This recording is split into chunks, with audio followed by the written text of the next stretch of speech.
다시 창세기 22장을 열어놓으시고요. 같이 말씀 상고하도록 하겠습니다. 여러분, 구약 성경이 끝나고 신약 성경에 들어가면 마태복음 1장 1절이죠. 맨 처음 나오는 단어가 무엇인지 아십니까? 아브라함과 다윗의 후손 예수 그리스도의 세계라. 이렇게 시작합니다. 그러니까 무엇을 시작하죠? 아브라함으로 시작합니다. 그리고 그 족보의 끝은 성경의 주인공이신 예수 그리스도가 나니라 이렇게 합니다. 그래서 아브라함이 어떻게 예수 그리스도의 이렇게 기초석이 되었는가 라고 하는 내용입니다. 오늘 창세기 22장 이 모리아산 사건 때문에 바로 이렇게 아브라함이 마태복음 1장 1절에 등장하게 되었습니다. 자, 이 창세기 22장의 모리아산 사건은요, 아브라함 인생의 가장 큰 사건입니다. 아브라함의 신앙의 절정이요, 우리 모든 신앙의 정수를 보여주는 사건입니다. 그래서 우리가 이 장을 유심히 보아야 합니다. 이 장을 특별히 우리가 보아야 하는 이유는 여기서 보면은 하나님과 우리와의 관계의 최고의 관계가 경외거든요. 경외. 그런데 여기서 경외가 이제야 이루어졌다라고 말씀을 하는 것입니다. 경외가 이루어졌고요. 이 창세기 22장의 모리아산 사건을 통하여서 그동안에 아브라함을 불러서 많은 축복을 약속해 주셨어요. 창세기 12장, 창세기 15장, 창세기 17장 이 많은 약속하셨던 축복이 오늘 모리아산 사건 이후로 액티베이트가 되는 것입니다. 여러분. 자, 그래서 아브라함의 7대 복이라고 우리가 많이 배웠을 것입니다. 네가 복의 근원이 된다. 내가 바닷가에 모래 같고 하늘의 별과 같은 많은 큰 민족을 네 후손이 이루게 될 것이다. 내 이름이 창대해질 것이다. 바로 내가 축복하는 자를 하나님이 축복하신다. 또 내가 저주하는 자는 하나님도 저주하신다. 모든 족속이 너로 인하여서 복을 받게 된다. 그리고 애굽 강에서부터 유브라데가 강까지의 땅을 내 후손에게 다 준다. 이게 아브라함의 7대 복. 우리 예수 처음 믿을 때 우리도 아브라함의 복을 받자 해서 많이 들었는데 그 복이 언제부터 액티베이트가 시작되냐면 창세기 22장 사건이 있은 후부터 이게 시작이 되었습니다. 그리고 세 번째는 네가 이제부터 대적의 문을 취한다. 이렇게 이야기했습니다. 이 말은 이 세상은 전부가 다 마귀가 꽉 쥐고 있는 거예요. 그래서 이 세상에 들어가는 문을 마귀가 꽉 붙잡고 있어요. 그런데 그 문을 빼는다는 거예요. 그러면 우리가 들어가서 세상을 이기는 거잖아요. 그래서 세상을 이기게 되는 것이 여기서부터. 여러분, 이것이 심각하지 않습니까? 모리아산 사건은 우리가 다 알지만 이것이 어떤 영향력을 미치는가라고 하는 것은 정말 우리가 다시 한번 명심해야 됩니다. 갈라디아서 3장 7절에 보면은요, 우리가 믿음으로 지금 다 예수 그리스도의 후손이라 이렇게 말씀하고 계십니다. 그러니까 이 아브라함의 이야기는 4,000년 전의 이야기, 그다음에 유대인들의 이야기가 아니고 그 영의 원리가 지금 똑같이 나에게도 적용되고 하나님께서 원하시는 말씀이라고 하는 것이죠. 자, 그래서 이 아브라함의 이야기가 나를 향한 말씀이라는 것을 꼭 잊지 마시고요. 또 이 아브라함의 향한 말씀이 이 세상뿐이 아니고도요. 이 세상이 아니고 영원을 향하여서 하나님께서 이 일을 일으키셨습니다. 여러분, 우리 이 세상은요, 영원이라는 것에 비하면 순간이에요. 순간. 찰나. 굉장히 짧은 거야. 우리 인생이 굉장히 긴 것 같지만 굉장히 순간이라고 이야기했어요. 또 우리의 인생의 다윗은요, 역대상 29장에 보면은 이 세상이 전부 다 그림자 이런 고백을 하는 거예요. 그 말은 실체가 따로 있다는 것입니다. 그 실체는 뭐냐면 내세가 실체라는 것이에요. 그래서 우리도 이 땅이 아닌 내세가 실체고 이 땅과 비교할 수 없는 시간의 길이, 이 부분을 우리가 반드시 생각하면서 왜 우리도 이렇게 신앙의 고지를 올라가야 되는가라고 하는 중요성을 마음에 꼭 간직하시기를 바랍니다. 그리고 이것을 향하여서 우리가 달려가야 되고 오늘도 이것을 향하여서 우리가 발을 내디뎌야만 합니다. 자, 창세기 22장을 이제 보는데요. 창세기 22장의 시작을 이제 보면 이렇게 시작합니다. 그 일 후에 이렇게 시작해요. 그 일 후에 하나님이 아브라함을 시험하시려고 부르시되 이렇게 시작합니다.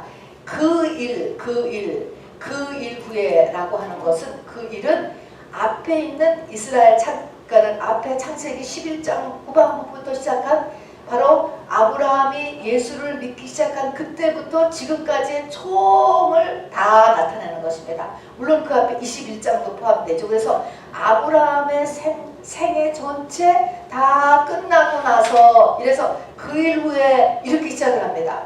그것이 거의 한 지금 50년 지난 거예요. 50년. 75세에 부름받았고요. 지금 이게 50년 정도가 지난 때인 거예요. 자, 이 말을 그 일 후에라고 시작하는 이 말의 의미는 이 이삭을 번제로 드리는 이 모리아슨 사건, 모든 축복이 시작되는 이 사건은 신앙의 초기에는 일어나지 않는다. 이런 시험은 초신자한테는 하지 않는다. 라고 하는 것을 먼저 얘기하는 것입니다. 그래서 이 일 후에 라고 이런 말씀하셨어요. 그러면 우리가 처음부터 보면은 이제 이 일 후에 대강 제가 얘기해 보면은 아브라함이 고향인 갈대아 우르를 떠나지요. 이민생활 시작했습니다. 그 다음에 하란을 갔다가 세겜을 갔다가 헤브론을 갔다가 그라를 갔다가 보엘세바에 지금 있는 것입니다. 사건으로 치면 그동안에 같이 떠났던 아버지가 돌아가셨고 또 하나님 말씀대로 가라는 지역에 갔는데 기근을 만났었고 또 기근을 만나서 애굽으로 내려갔다가 애굽의 바로왕에게 아들 루이라고 속여서 뺏길 뻔했던 일도 있었고 10년이 지났는데도 주신다는 아들은 없이 하여서 종을 통해서 바로 양자를 삼으려고 하기도 했었고 그러다가 첩을 얻어서 아들을 하나 낳죠. 그 이름이 뭐죠? 이스마엘입니다. 그래서 이스마엘을 낳기도 했고 온 식구에게 할례를 행하기도 했고 그러더니 나이가 사라의 나이가 90세 그리고 본인이 100세인데 바로 그 아내가 임신을 한 사건 그런 다음에 큰아들 이스마엘을 내쫓은 사건 같이 지금까지 살아왔던 조카 롯하고 헤어진 사건 또 소돔 고모라 성이 멸망할 때 거기서 조카 롯을 구해왔던 일들 또 운물 때문에 당신은 운물이 이제 이 운물이라고 하는 것이 이 재원의 근본입니다. 운물 때문에 이 블레셋 사람들하고 다투었던 일 그런데 마지막으로는 이 계약을 맺어서 블레셋 사람하고 이 운물 문제를 해결함으로 인해서 안정선에 들어갔던 일 이런 일들이 쭉 이것이 다 그 일이에요. 이런 일들이 지금 아브라함 세계에 쭉 다 있어 왔고 그리고서 이제 21장 그 바로 22장의 하루 전에 보면은 어떤 상태가 있냐면은 이제 그 큰아들과 그 어머니는 내쫓았어요. 그 내쫓고 나서는 이삭이 이제 유업을 잃은 사라에게서 난 그 아들 이삭이 컸습니다. 장정이 되었어요. 장정이 되면서 가정이 안정되었죠. 이제 다툼이 없어졌으니까 안정되고 또 그 지역의 블레셋 사람하고도 운물에 대해서 서로 언약을 맺어서 안정됐습니다. 경제적인 안정이 일어났어요. 또 블레셋 사람들하고 서로 언약을 맺었기 때문에 주위 사람들하고 환경에서 자리를 잡은 것입니다. 그래서 21장 맨 끝에 보면은 바로 아브라함이 보엘세바에서 에셀나무를 심고 영원하신 여호와의 이름을 불렀다 그랬습니다. 나무를 심었다라고 하는 것은 성경에서요 안정되었다라는 것을 상징합니다. 요즘도 사실 그런 의미가 있지요. 그래서 안정되었고 영원하신 하나님의 이름을 불렀다. 자, 이제는 이민생활에 자리도 잡았고요. 또 안정된 삶을 살고 누리고 그리고 지상에서 그야말로 복을 누리는 그런 삶, 하나님을 누리는 거죠. 그런 시간이었습니다. 그게 이제 그 일 후예요. 여기까지 이제 지금 다 잘 왔잖아요. 그런데 오늘 청천벽력 같은 하나님의 말씀이 떨어진 거예요. 자, 그것이 22장 1절이에요. 그 일 후에는 창세기 11장부터 21장까지를 쫙 포함하는 것입니다. 이렇게 그래서 다 완전히 안정되었잖아요. 안정되었는데 바로 하나님이 아브라함을 부르셔서 명령을 내렸는데 그것을 왜 불렀다고요? 왜 명령을 내렸다고요? 시험하신다. 뭔가를 시험하신다는 거예요, 여러분. 시험. 무슨 시험일까? 무슨 시험일까? 자, 그래서 성경에는 한국말로는 시험이라고 썼지만 이 시험이 영어로는 세 가지의 단어로 분류됩니다. 그래서 이것을 분리해서 봐야 돼요. temptation, test, trial 이렇게 세 가지를 다 시험했다 그렇습니다. 그래서 temptation 하는 이 시험은요, 주기도문에 등장하죠. 우리를 시험에 들게 하지 마옵시고, 그리고 마귀를 시험하는 자라고 하잖아요. 그래서 야고보서 1장 13절에도 보면 하나님은 우리를 시험하지도 않으시고 시험 받지도 않으시고, 사람이 시험 받는 것은 자기 욕심 때문에 시험 받는 거다 할 때 시험은 템테이션이에요. 유혹이죠. 이것도 똑같이 시험이고, 그 다음에 오늘 한 것은 테스트예요. 테스트. 예수님께서도 성령에 이끌려 마귀에게 시험을 받으러 공생의 시작 전에 광야로 나가셨습니다. 테스트가 있어요. 우리 하나님은요, 우리를 반드시 테스트를 하고 업그레이드를 주셔요. 테스트를 하고 복을 주셔요. 이게 시험하시는 하나님에 대해서 반드시 알아두셔야 돼요. 신명기 8장에서도 광야에 우리를 인도한 목적이 뭐냐면 너를 시험하사 내 마음이 어떤지, 그리고 결론은 내게 복을 주려 하시니라. 이렇게 광야 생활을 요약해 놓고 있습니다. 에녹이 첫 번째 휴거자인데요. 에녹이 들림받기 전에 하나님을 기쁘시게 하는 자라는 증거를 받았느니라. 이렇게 히브리서 쓰고 있어요. 그때 증거가 시험하고 똑같은 거예요. 에녹도 뭔가 시험을 보았고요. 패스했어요. 패스. 그렇기 때문에 휴거되었다라고 써놓고 있는 것입니다. 그래서 하나님은요, 우리를 반드시 시험하세요. 이때의 시험은 테스트. 바로 이제 때가 됐기 때문에 승진시켜 주려고 할 때는 테스트를 하신다는 것입니다. 그 다음에 트라이얼이라는 것은 나를 더 견고케 하시려고 비슷한 것을 반복적으로 문제를 일으키시는 거죠. 그 트라이얼입니다. 자, 오늘 하나님께서 아브라함을 시험하시려고 그를 불렀다라고 이야기를 하셨습니다. 그래서 우리에게는 복 받기 전에 시험이 있다라는 것을 꼭 알으셔야 됩니다. 자, 우리 이제 아브라함의 이 믿음의 고지의 사건을 보기 전에 먼저 이 일에 대한, 여러분 이 스토리는 여러분 다 아실 테니까 이 스토리를 놓고 믿음이라는 것, 의라고 하는 것에 대해서 정리를 할 필요가 있습니다. 믿음이 도대체 뭔가? 믿음. 자, 이 보면은요, 로마서 4장 19절에 보면은 아브라함이 100세, 사라가 90세가 되었으니까 세상적으로는 임신한다는 것은 상상할 수도 없는 거예요. 그런데 하나님께서 너희 부부에게 아이가 생길 것이다 라고 말씀을 하니까 이 말을 아브라함이 믿었다는 거예요. 믿었대. 믿음이 나오는 거예요. 그래서 믿었다는 거예요. 자, 그리고 그 믿는 것을 하나님은 의로 여기셨대요. 의인이 되는 것입니다. 자, 그래서 아브라함이 바로 이 아이, 즉 이 사건이 이미 훨씬 전에 믿음이 있었고 의로 여기셨어요. 자, 그러고 나서 그 믿음을 붙잡고 있음으로 인하여서 기적을 보았죠. 그래서 남편이 100세, 아내가 90세 아들 이삭을 낳았습니다. 자, 그래서 그 믿음으로 기적을 체험한 거예요. 전능하신 하나님이 됐잖아요. 그런데 왜 지금 25년도 훨씬 더 지났어요. 그 뒤. 그러고 나서 오늘 다시 이렇게 끔찍한 테스트를 하는 것이죠. 왜? 그때 믿음도 있고 의인인데 왜 또 다시 이렇게 많은 세월을 지난 다음에 하나님이 또 이렇게 테스트를 하시냐고요. 자, 그런데 오늘 이 이삭을 바치는 이 사건을 믿음장 히브리서 11장을 보면은 바로 어떻게 쓰냐면 우리 아까 읽었잖아요. 주보에 박스에 있습니다. 아브라함은 시험을 받을 때 믿음으로 이삭을 드렸으니 그랬습니다. 지금 이삭을 죽인 것이, 하나님 앞에 이삭을 죽여 바친 것이 믿음이라는 거예요. 그것도 또 믿음이라는 것입니다. 자, 그런데 히브리서 11장은 믿음장이에요. 믿음장. 이 믿음장에는 오늘 아들을 죽여 바친 이 사건을 믿음으로 집어넣었어요.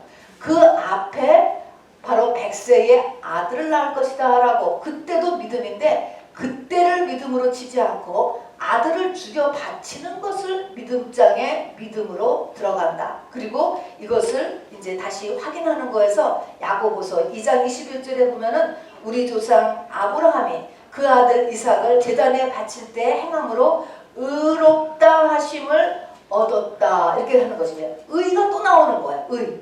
그래서 아들을 죽여 바치는 것이 또 이게 또 거기서 의인이 되었다는 거예요. 그래서 우리가 할 것은 성경에 보면은 믿음도 두 가지고요, 의도 두 가지예요. 믿음도 두 가지, 의인이 되는 것도 두 가지. 자, 그런데 그러면 뭐의 두 가지예요? 맨 처음에 믿음, 맨 처음에 의인은 어디서 생기는 거냐면은 예수 그리스도의 십자가를 붙잡는 믿음이에요. 예수님의 십자가 죽음으로 인하여서 생긴 만들어지는 것이 믿음이고, 그걸 그렇게 여겨주는 것이 의입니다. 두 번째는 뭐냐면은 이제는 자기 십자가요. 자기 십자가를 지고 내가 죽음으로 인하여서 나에게 생겨난 믿음, 그리고 나온 의가 똑같은 의가 되는 거예요. 자, 그러면 하나님께서는 어디까지 가기를 지금 원하시지요? 두 번째까지 가는 거예요. 두 번째 믿음, 두 번째 의까지 가야 우리 신앙의 고지에 올라가게 되는 거예요. 그렇게 돼야만 바로 하나님을 경외하는 믿음이 생겨지고, 아브라함의 7가지 복이 우리에게 신령한 복, 기름진 복, 이것을 간단히 하면 우리에게 액티베이트가 되기 시작하고, 그리고 세상을 이기게 되는 믿음이 되는 것입니다. 자, 똑같은 전능하신 하나님이에요. 100세를 아들을 낳게 한 하나님이시나, 또 아들을 죽였다가 다시 살려낼 것 같은 그 하나님이나 똑같은 전능하신 하나님이지만, 하나님이 우리에게 원하시는, 우리를 끌고 가는 고지들이 있다라고 하는 것을 성경이 지금 이야기하고 있는 것입니다. 믿는 자에게 능치 못함이 없는 것은 사실이에요, 여러분. 자, 그러나 이 과정을 이제 잊지 마시고요, 우리의 목적지가 어떤 믿음인가라고 하는 것을 잊지 마시기 바랍니다. 하나님이 이 두 번째의 믿음의 고지로 끌고 가기로 작정해서 가는 사람에게는 그것이 목적이 기적을 일으켜주는 것이 아니고 그 사람을 자꾸 죽이는 쪽으로 가요. 왜냐하면 겉사람이 죽어야지만, 바로 거기서 이제 죽어야지만, 이제 자기 십자가를 지어야지만, 그 다음에 져서 자기 십자가를 지고 죽어서 그 다음에 나오는 그 믿음으로 가야 되니까, 하나님이 그때는 기적을 일으켜주는 게 아니고 자꾸 죽을 일을 자꾸 시킨다는 것을 잊지 마시기 바랍니다. 그러나 목적은 진짜 복을 주기 위해서 하나님이 그러시는 거죠. 진짜 죽이려는 게 아니고 진짜로 살리기 위해서, 진짜로 복 주시기 위해서 그런다는 것을 잊어버리시면 안 됩니다. 자, 이제 본론으로 들어가 볼게요. 자, 여기 보니까 22장 아직도 1절입니다. 바로 하나님께서 그를 부르시되 아브라함아 아브라함아 하시니 그가 이르되 내가 여기 있나이다. 이렇게 22장 1절에 시작합니다. 이 사건을 읽을 때마다 이렇게 많은 사람들이 생각해요. 저도 그렇게 생각했었어요. 이것이 귀신이 이럴 수도 있지 않을까? 영분별을 해야 되는 거 아니야? 아니, 자기 아들을 죽여 바치라고 하는 이런 말을 어떻게 그냥 다 믿을 수 있지?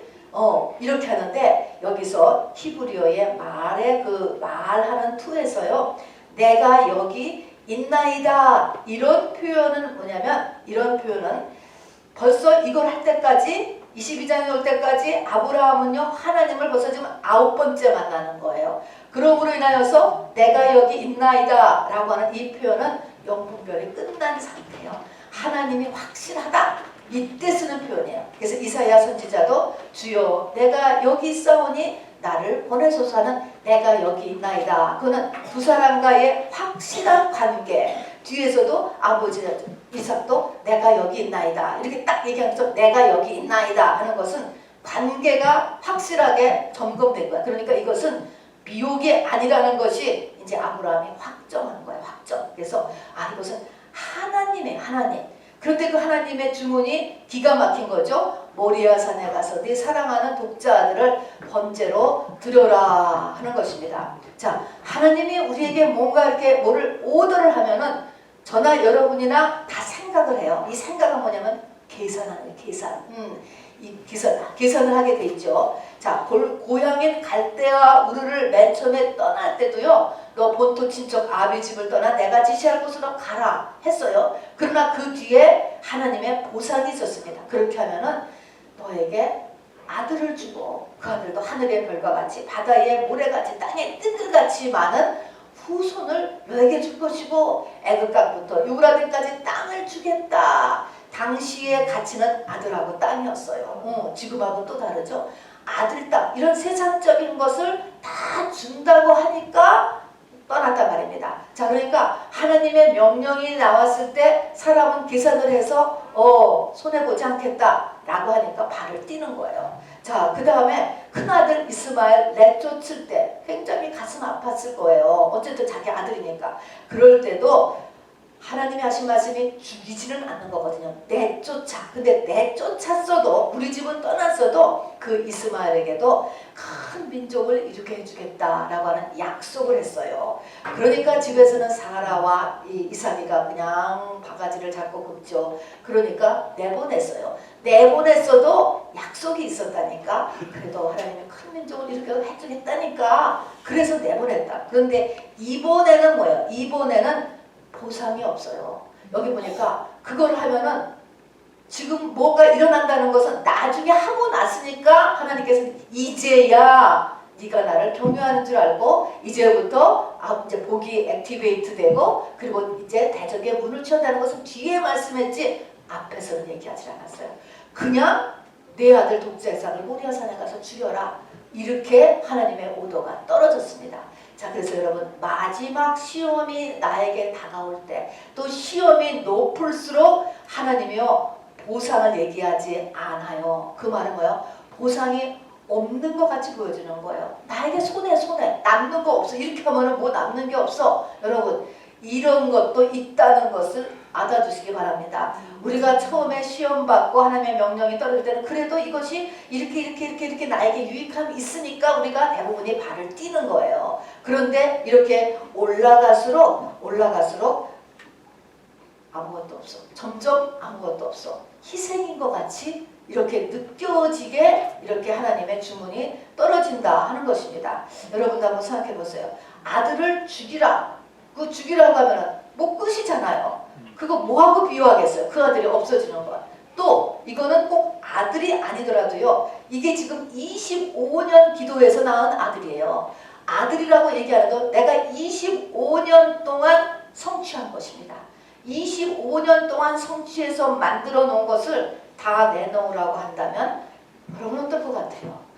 왜 하나님은 줬다 뺐지? 여러분 이런 생각 안 드시겠습니까? 자, 이래서 이런 정말 세상에서 가장 모순적인 요구, 가장 말도 안 되는 요구를 하나님이 나에게 요구하시는 거예요. 이것이 뭐 특별하게 무엇을 얘기하는 게 아니고 지금은 성경에 있는 어떤 구절이 나한테 다가오는 거야. 이 당시는 성경이 없었으니까 직접 말씀이고 지금은 성경에 있는 어떤 구절이 정말 나에게 이렇게 다가오는 그런 상태를 이야기하죠. 여러분 이런 하나님의 명령이 나왔을 때는요. 이런 테스트는 누구하고도 의논이 안 돼요. 당연히 의논이 안 되겠죠. 아내 사라에게도 말할 수가 없었고 아들 이삭에게도 말할 수가 없었어요. 아들을 죽이라는 건데 물론 당시에 이 가나안 지역에서는요. 신께 바치는 최고의 예물이 인신제사, 사람 바치는 것이 있었습니다. 그러니까 있을 수는 있지만 이게 자기 아들을 자기가 죽인다고 하는 것이 이것이 어떻게 말이 되겠습니까? 어쨌든 아들을 죽인다고 하면 뭐 우리는 두말할 것 없이 우리 같으면 분명히 아들한테 가서 물어봐야지. 본인 의사가 어떤지. 우리는 전부 다 본인 의사를 다 물어서 하니까 요즘은 물어봤을 거예요. 자, 그런데 묻지 않았습니다. 여러분 이 세상에서 가장 이 모순적인 요구에 대해서 아브라함이 지금 예수 믿은 지 50년 만에 50년 이게 하나님의 음성이다 하나님의 요구다라는 것을 확신하면서 아브라함이 뭐를 결정했느냐 50년 만에 그 하나님의 뜻에 순종하기로 결정했다는 거예요. 이게 믿음인 거죠. 그만큼 그래서 이거는 초신자는 할 수 없고 믿음이 옅은 사람은 할 수 없어요. 그래서 순종하기로 결정했어요. 자, 그러면 결정을 했으면 아브라함은 영적인 것도 알고 믿음이 상당히 지금 큰 분이잖아요.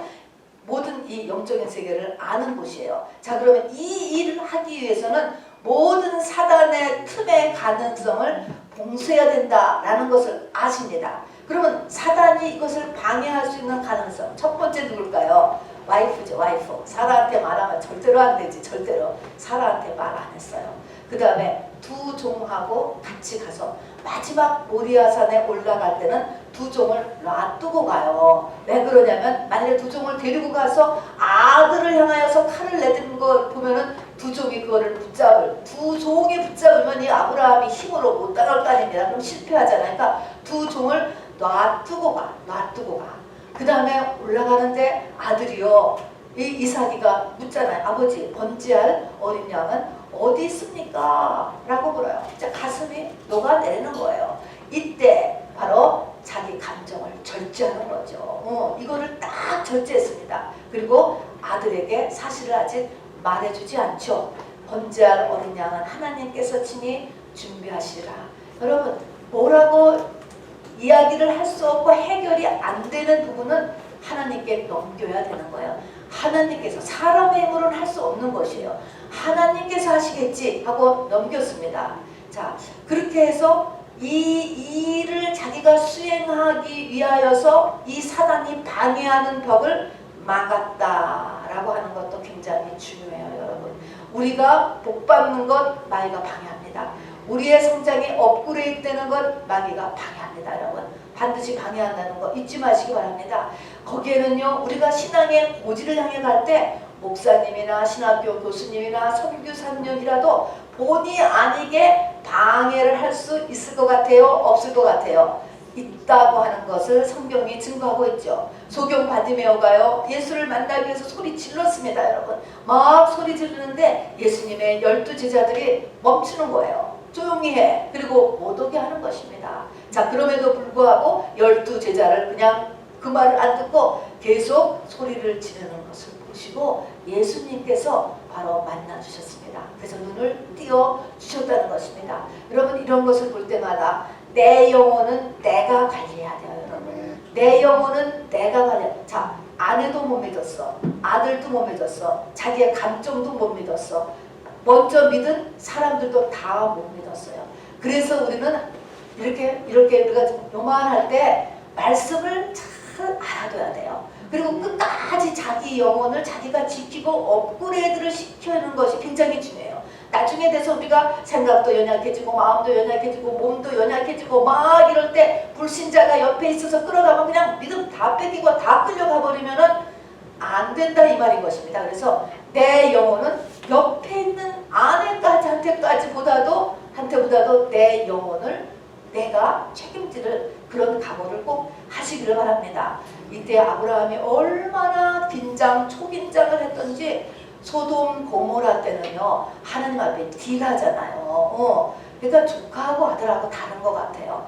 여기 보니까 바로 소돔 고모라서 멸망시키려고 했을 때 바로 아브라함은 50명, 45명 있으면 살려주세요. 40명 있으면 살려주세요. 30명 있으면 살려주세요. 20명 있으면 살려주세요. 10명만 있으면 살려주세요라고 끈질기게 딜하는 것이 나오는데 여기서는 딜이고 뭐고 하나도 없어.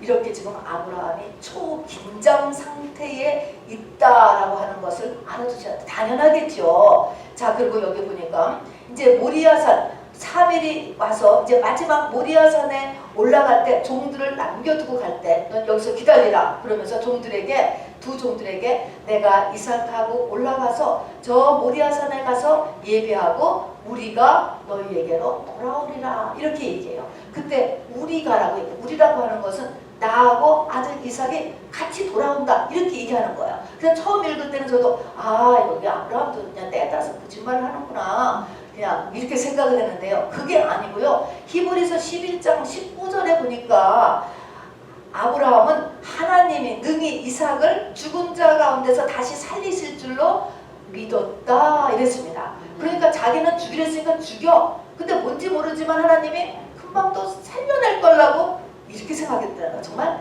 너무너무 말도 안 되지요. 말도 안 되는 거야. 근데 아브라함은 그렇게 믿고 그렇게 생각을 했다는 거예요. 그래서 우리가 내가 올라갔다가 제사 지내고 아들하고 같이 돌아올게. 여기서 기다려. 이 말이 그냥 덕스럽게 속이기 위해서 한 말이 아니고 진짜 그렇게 믿었다. 그러니까 이게 놀라운 거죠. 이 아브라함의 이것이요. 자, 그래서 사흘을 올라갔다. 이제 사흘을 지내왔는데요. 이 사흘 제3일에 그랬습니다. 3일 길을 걸어와서 제3일에 아브라함이 아들이 죽을 산을 이렇게 멀리 바라보았다라고 22장 지금 4절은 이야기하고 있는 것입니다.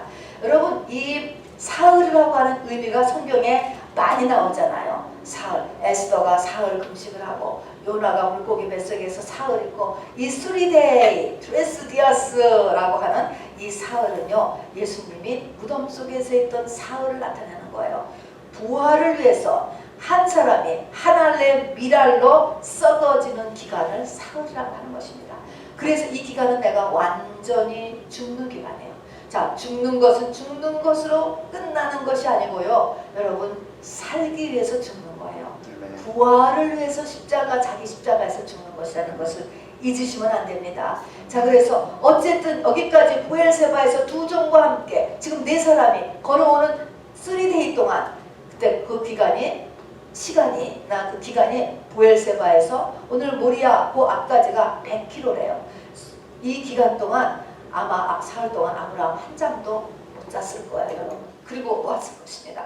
그래서 이제 둘이 올라갔습니다. 불태울 나무를 벌려놓고 아들 이삭을 결박하여 나무 위에 얹었고 아브라함이 손을 들어 칼로 아들을 내려치려는 순간 바로 하늘에서 음성이 들렸죠. 스탑! 멈춘 것입니다. 아브라함아 하는 하나님의 음성이 들렸고요. 바로 이제 여기서 딱 들리면서 하나님의 음성이 들렸습니다. 그러고 나서 딱 보니까 그 옆에 뭐가 보였어요? 수풀에 나뭇가지에 뿔이 걸려있는 수양을 보았다. 자, 뿔이라는 것은 파워예요. 자기 파워. 뿔이 나무에 걸려서 꼼짝 못하고 있어. 이게 누굴까요? 자기의 힘이 나뭇가지에 꽁꽁 묶여가지고 꼼짝 못해. 누구죠? 예수죠. 예수님을 상징하는 것입니다.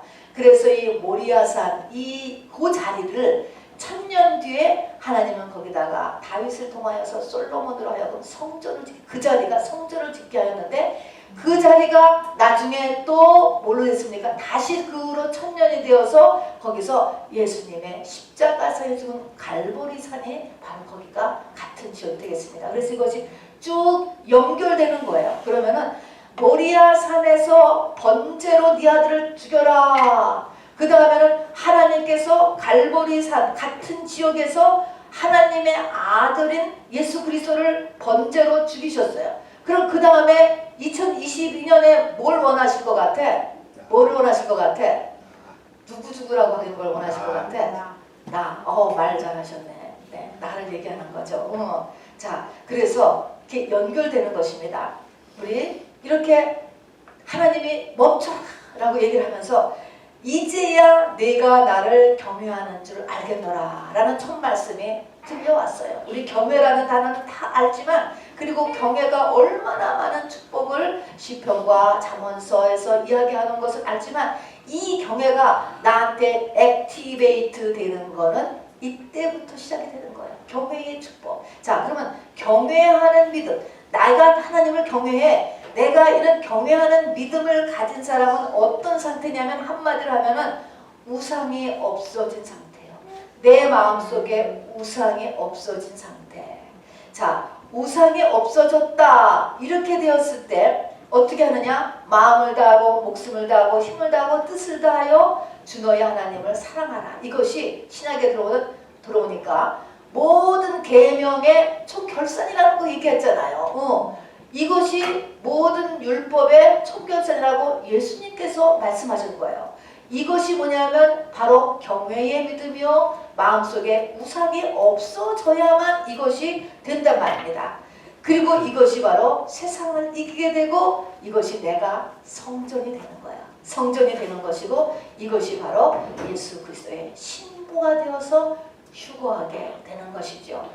죽음을 보지 않고 이 땅을 천국으로 넘어가는 것입니다. 자, 그리고 이렇게 되기 위해서 하나님은 끊임없이 우리에게 뭐를 시도해요? 테스트. 계속적으로 테스트를 요구하신다. 이것은 내가 준비되면 테스트되는 거예요.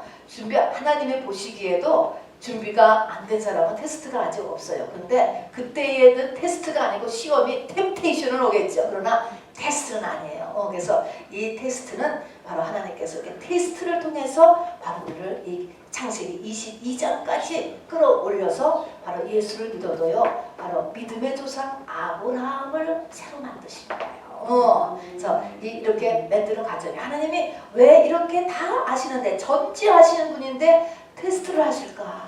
여러분 이것은요 우리가 육을 지니고 있는 동안에는 거짓의 아비가 우리의 육을 꽉 붙잡고 있어요. 또 이 세상을 다 이 마귀가 붙잡고 있기 때문에 내가 나한테 속아 이것을 확인시켜 주는 거예요. 나의 믿음은 나는 우상이 없는 것 같이 생각하는데 하나님이 이걸 시험한다니까. 너 우상이잖아 그거 봐.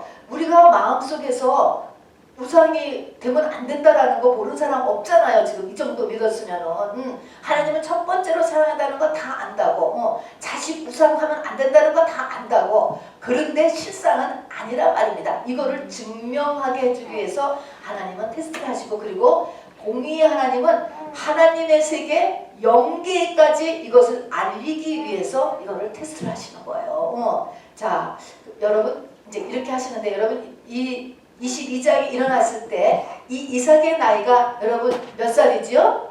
지금 25살이에요 여러분. 여러분 이 25살인 걸 알아둬야 되는 이유는요. 유대인의 가장 정평 있는 역사학자 요세푸스라고 하는 분이 이삭의 나이가 20대 중반이다. 이렇게 묘사하는 게 가장 역사적으로는 또 신학적으로는 가장 이렇게 정확하다고 볼 수 있지만요. 왜 이것이 맞느냐면은 아브라함이 예수 믿기 시작한 지가 75세 때 그리고 100세의 아들을 낳았어요. 그러면 이것이 이삭이 지금 25살이 돼야지만 총 50년에 예수 믿은 지 50년은 무슨 숫자? 신년.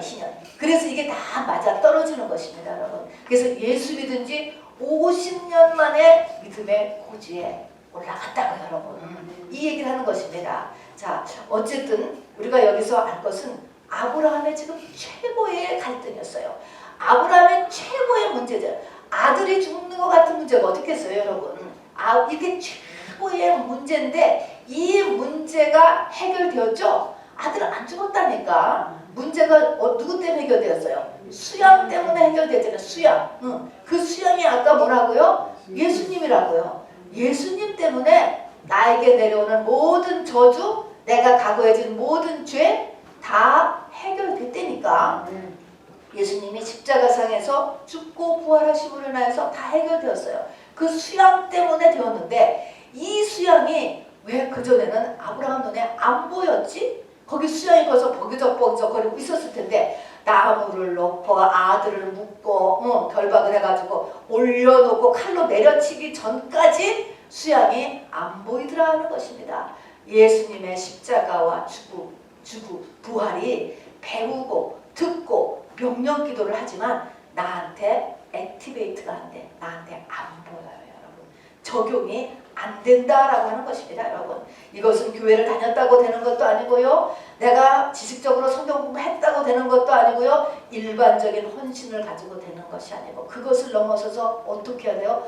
겉사람이 죽었을 때요. 아브라함이 아들을 죽인 게 아니고 누가 죽었을까요? 자기가 죽었지. 자기가 죽었어요. 자기가 죽은 거예요. 그래서 겉사람이 죽어야만 바로 이렇게 이 눈이 열려지는 거예요. 예수님의 십자가의 의미가 나한테로 실질적으로 다가오게 되는 것은 바로 이런 상태에서 이것이 달라지게 됩니다. 그래서 이게 그래야 증인이 되는 거예요. 증인. 자, 아브라함이 100세, 아내가 90세로 임신 불가능의 나이에서 임신을 하게 하셨어. 그거를 믿어가지고 임신해서 아들을 낳았어. 여러분, 오케이요. 예수님의 십자가 공로 부활 믿었습니다, 여러분. 첫 번째 된 거예요. 자, 그런데 이번에가 자기 십자가, 내가 번제가 되어 죽는 것. 이렇게 됐을 때가 이것이 구원의 완성이고 영적 성장이죠. 자, 그래서 이렇게 그 세상 성경에서 둘이라는 숫자가 많이 나온다 그랬어요. 2배 많이 나온다 그랬잖아요. 이 두 가지가 우리에게 다 같이 있어야 돼요. 내가 자기 십자가를 지고 죽지 않은 사람은 솔직히 말해서 성경은 뭐라고 얘기해요? 그 안에 분명히 우상이 있다는 거예요. 우상 없어 라고 해도 우상이 있다라는 것입니다. 자, 우상이 있고 우상이 있다는 것은 뭐야? 양다리 지나간다는 거예요. 바로 하나님도 섬기고 나도 섬기고 하나님도 섬기고 세상도 섬기고 이렇게 우상이 있다는 것이고, 우상이 있으면 당연히 뭐냐면 하나님은 내 인생의 수단이지 하나님이 내 인생의 목적이 아니라고 하는 거예요. 이것을 이렇게 하나님이 클리어하게 보여주기 위하여서 이 일을 벌린 것입니다. 자, 예나 지금이나 여러분, 자식은 내 안에 가장 큰 우상이에요. 만일에 자식이 없는 사람 같으면 자기 자신이 우상이 돼요. 그렇게 돼 있어요, 여러분. 하나님께서 이렇게 만드셨어요. 자, 그래서 뭐 이것을 갖다가 뭐 잘못했다고 할 것도 없죠. 출애굽기에서도 마지막 우상 10번째를 치니까 바로가 꺼부러졌잖아요. 가장 속에 있는 우상이 자식 치는 거죠. 자, 그래서 내 우상인 자식을, 정말 이 자식을 아브라함같이 하나님의 제단에 올려놓는다. 이 말은 내가 죽는 거야. 내가 죽어. 내 안에 있는 자식 우상을 제거했어. 내 자식을 죽였어. 똑같이. 이렇게 하면은 끝이 뭡니까? 천하만민이 복을 받게 되는 거야. 천하만민이. 자식을 세상 제단에 올리면 다 세상으로 끌려 나가는 것입니다, 여러분. 자, 그래서 우리가 이렇게 이 잔인한 이 일을 벌였는데, 여러분, 저는 이렇게 일을 벌릴 때마다 정말 너무 비참하잖아요. 왜 하나님이 이런 일을 벌렸을까? 여러분, 암에 걸리면, 암에 걸렸어. 보니까 암에 걸렸어. 난 몰랐는데 가보니까 암이래. 그러면 의사는 제까닥 그 암을 떼어내려고 할 것입니다, 여러분. 그거는요, 살을 데워내는 거잖아요. 얼마나 끔찍하고 잔인하고 아주 그냥 처참한 수술이라고 하는 것을 하게 되지 않습니까? 그렇지만 그것을 행하는 의사는 그 사람을 죽이려고 수술하는 것이 아니고 살리려고 수술하는 것입니다. 이러한 큰 충격, 고민, 또 이런 잔인함, 이런 큰 일은 누구를 살리려고 하는 거예요? 나를 살리려고 하는 거예요. 나를 어떻게 하려고? 나를 복 주시려고 하는 거예요. 나를 믿음의 조상으로 만들려고 하는 것이다 하는 것입니다. 자, 그래서 유대인들은 구약에 보면 기도할 때, 또 신약에도 그렇게 나오죠. 유대인들은 기도할 때 어떤 하나님이냐? 아브라함과 이삭과 야곱의 하나님. 그 뒤에 하나가 더 붙어요. 아브라함의 하나님, 이삭의 하나님, 야곱의 하나님, 산자의 하나님, 그리고 그 하나님이 나의 하나님. 이렇게 기도하는 것입니다. 아브라함과 이삭과 야곱과 산자의 하나님. 이때의 산자의 하나님은요, 우리 하나님은 죽은 사람은 퀴어를 못 하시는가? 죽은 사람은 상관을 안 하시는가? 그런 의미가 아니고요. 아브라함과 이삭과 야곱은 살았다. 산 사람. 뭐가 산 사람? 그러면 그 외 사람은 다 하나님이 보시기에는 아직 죽은 사람이에요. 죽은 사람. 살았다. 정말 살았다. 영이 살았다. 영이 살았다라고 하는 것은 엄밀한 의미에서는요, 예수 십자가, 자기 십자가를 다 붙잡은 사람만이 산 사람으로 보는 거야, 하나님께서는. 그러니까 아브라함이 산 사람, 이삭도 산 사람, 야곱, 이 믿음의 조상 3대는요 다 이렇게 산 사람이에요. 그 하나님이 나의 하나님이다. 이렇게 고백하면은, 그래서 이 자기도 그렇게 되기를 원하는데, 지금 현재 유대인들은 이제 믿음이 다 지금 이렇게 넘어져서 다 까부러져서 지금 하나님께서 이 일을 하실 것입니다. 자, 어쨌든 우리의 영이 다 죽어 있어요. 또 살아났다 할지라도 스틸 마귀한테 다 지는 거예요. 잉태는 됐어요. 또 태어는 났어요. 그러나 못 이겨 마귀를. 우리는 태어날 때 우리의 영이 죽어 있었고, 육으로 태어날 때 영은 죽어 있고, 마귀한테 속해 있고, belong to 마귀야. 소속이 마귀입니다. 마귀가 내 남편이에요. 그리고 마귀가 사실은 나의 주인이에요. 주인. 자, 그런데 그렇게 살아? 뭐 그렇게 살 수도 있어요. 이 세상에는 그렇게 살 수도 있어요. 문제는 아까도 사는 것은 100년 정도 사는 거예요. 살아있을 때는 괜찮아요. 그런데 육을 떠나면 반드시 죽잖아요. 사람은. 죽고 나서 어딜 가요? 바로 불못에 던지우더라. 생명책에 기록되지 못하자는 누구든지 불못에 던지우라. 누구든지 불못에 죽어서 지옥 가는 거예요. 다음에 지옥을 불못에 던지어서 불 속에 던지우지는 않더라도 새 예루살렘 성에 못 들어가면은 슬피 울며 이를 갈며 우는 안타까움을 영체가 된 내가 겪게 된다는 것입니다. 그리고 그것은 스테이터스 변경 불가능, 죽을 때까지로서 끝나는 것입니다. 여러분. 그렇기 때문에 하나님께서는 바로 이렇게 이 아브라함을 바로 이 22장까지의 이 믿음의 두 번째 단계까지를 끌어오고, 이것은 세상 사람의 눈에 보기에는 정말 앞뒤가 전혀 맞지도 않고 잔인하고 한 이런 일들을 하나님께서는 보게 하신다 하는 것입니다. 자, 그러면 여기서 독자 이삭도 죽기를 각오했고 아브라함도 죽기를 각오했는데 사실은 누가 먼저 죽었죠? 아브라함이 믿음의 여정을 지금 이 50년을 통해서 아브라함이 죽은 거예요. 자, 아브라함이 죽으니까 청년 이삭 25살이나 됐는데 아버지가 자기를 죽이려고 하는데 벌떡 일어나고 말리면은 날릴 수도 있죠. 근데 아버지를 대적하지 않고 그대로 묶여서 그냥 죽기로 하잖아요. 이게 뭐냐면 한 사람이 완전하게 그렇게 되면요, 그 옆에 사람한테 영향력을 미친다는 것이죠. 빛이에요, 빛. 내가 죽으면 그 영적인 영향력이 자식에게 비춰지는 거예요. 그래서 입다가 해놨지만 이 딸이 자기 인생을 그냥 포기하는 그런 일이, 이제 그런 믿음이 이렇게 옆으로 전해진다 하는 것입니다. 자, 여러분, 그래서 이 땅에서 우리가 마귀의 자녀로 태어나서 지금 사는 것도 마귀가 나를 전체를 지배하는 상태에서 살고 있기 때문에 이것이 문제가 뭐냐면 죽은 후가 가장 큰 문제고 내세가 문제고, 그러나 이 땅에서도요 그렇게 살 수는 있지만 마귀는요 그 성품이 원래가 도적질하고 죽이고 멸망시키는 게 본성이야. 착한 마귀는 없어요, 여러분. 자, 그래서 예수를 안 믿으면 어쨌든 도적질 당해요. 내가 인생에 일한 것만큼 남는 게 없어요. 도적질하고 죽이고 병들죠. 멸망은 뭐예요? 성경은 이 땅에서 멸망하는 걸 멸망이라고 하지 않아요. 이 땅에서 망하는 거 괜찮은 거예요, 여러분. 멸망이라는 것은 영원한 멸망. 이 불못에 들어가는 이 멸망으로 끌고 가는 게 마귀의 가장 큰 목적이에요.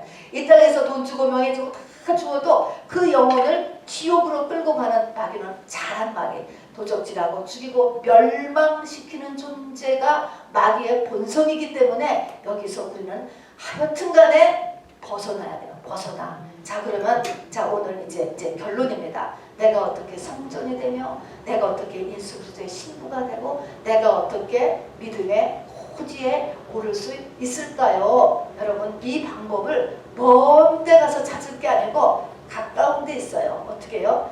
네 자식을 번제로 올릴 수 있으면 되는 거예요, 여러분. 자기 자식을 번제로 올린다. 또는 자식이 없는 사람은 나를 번제로 올리는 거예요. 하나님의 말씀 앞에 번제로 올리는 것입니다, 여러분. 이게 우상이라는 거죠. 우상이라고 지금 못 깨닫잖아요. 저도 그래요, 여러분. 우상인 걸 못 깨닫는데 한번 이걸 번제로 드린다고 한번 생각을 해봐요. 자식을 번제로 드리는 사람은 내 자식이 남의 자식이 되는 거예요. 내 자식을 객관화시킬 수 있는 거예요.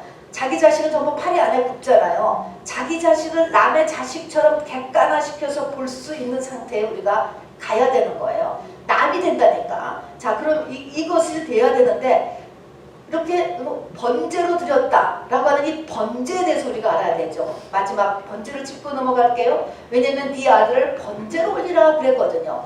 번제라고 하는 제사법은 말입니다. 짐승을 가져오죠. 구약에서 가져오면 맨 처음에 껍데기, 짐승의 가죽을 홀랑 벗겨요. 자, 이 말의 의미는 뭡니까? 번제. 우리 껍데기 벗기는 거예요. 나이가 가지고 있는 체면, 가식, 자존심, 창피해, 수치, 소문나면 어떡해? 이거 집안 망신이야. 이거 싹 덮어놓을 수 있는가 하는 것입니다. 이거 덮어놓는 거예요. 자식이 때문에 이거 집안 망신이야. 자식 때문에 정말 어쩌고 저쩌고. 그 자식 감춰놓고 말 안 하고 그러지 말고 자식 같으면 자식 껍데기를 벗기세요. 나 같으면 나의 껍데기를 벗기시라고 여러분. 이 껍데기 벗기는 거 우리 1단계서부터 벌써 좀 다 막히거든요. 껍데기 벗겨야 돼요. 그런 다음에 이제 양을 한 마리 가져왔다면 껍데기 홀랑 벗겨. 그런 다음에 네 발을 자릅니다. 네 발은 세상을 돌아다니던 발이에요. 성경과 다른 세상의 모든 가치관 다 잘라버려야 되는 거예요. 아닌 거예요. 모든 생각을 잡아야 되는 것입니다, 여러분. 그래서 세상 인정받는 세상 기준, 세상 가치관 이런 거 다 여러분 포기하는 거. 이거가 번제 두 번째 단계예요. 세 번째 단계는 내장 다 제거해가지고 다 내장을 빼버립니다. 내장, 내 속마음이죠. 본능적으로 팔이 안으로 굽는 자식에 대한 집착이 있죠. 또 내 속에 인정이죠. 사람 속에는 인정이 있습니다. 또 내 속에는 상처, 내 속에 안 없어지는 분노, 한, 트라우마 이거 하나님 앞에 다 내려놔야 돼요. 그러니까 이게 금방 되는 일이 아니죠. 그러나 이렇게 하려고 몸부림을 우리가 쳐야 된다는 것이죠. 그러기 위해서 금요예배 나오고 그러기 위해서 새벽기도 나오고 하는 거예요. 이 모든 것을. 이것이 내장 제거하는 거가 또 번째예요. 자, 내장을 제거하고 났으면 그 다음에 머리하고 팔다리를 자르고 해서 6토막. 이 짐승을 6토막을 내. 6토막을 내는데도 또 이 육이 붙을까봐 불로 살라버렸다는 거예요. 또 불로 살아. 6토막이 붙어 살아날까봐. 불로 또 살른다. 혹시라도 내 겉사람이 또 살아나. 내 옛사람이 또 살아나. 내 육이 또 살아나. 그럴까봐 그냥 자르고 토막친 다음에 불로 살르고 이렇게 했을 때 바로 이것을 번제라고 하는 거예요. 내 자신이 이렇게 되었을 때 또는 내 자식을, 내 아들, 내 딸을 이렇게 번제로 올렸을 때 바로 이것이 부활의 능력이 나에게 임하게 된다 하는 것입니다. 여러분. 아까도 얘기했지만 죽이는 게 목적이 아니고요. 살리는 게 하나님의 목적이에요. 또 이 살리는 것은 이 땅뿐이 아니고 영원 플러스 이 땅까지를 살리고 복 주시려는 게 하나님의 목적입니다. 여러분. 그래서 4,000년 전 모리아산에서 아브라함 번제로 올리라고 한 그 모리아산 그 번제 사건, 그래서 믿음의 조상이 된 거야. 이것 때문에 그 모리아산에 번제를 하셨던 하나님은 그 뒤에 1000년 뒤에 바로 거기다 성전을 지음으로써 성전을 지었고 이것이 교회 오는 목적이다 하는 것입니다. 그래서 성전이 되는 것이고 그 다음 다시 1000년에 갈보리산에서 예수님을 하나님께서 자기 아들을 번제로 올리셔서 번제로, 그리고서 지금 우리에게 교회를 나오는 여러분에게 바로 번제가 되기를 원하시고 그것을 향하여서 달려가는 또 오늘과 이번 주가 되기를 주님의 이름으로 부탁하는 것입니다. 우리 시간에 잠시 말씀을 생각하고서 기도하겠습니다. 말씀을 생각한다는 것은 말씀과 나를 생각하는 거예요. 이 두 가지를 생각하면서 우리 잠시 기도해 주시겠습니다. 우리 주님의 이름 한번 부르고 하나님 도와주세요 라고 기도하십시다. 주 예수여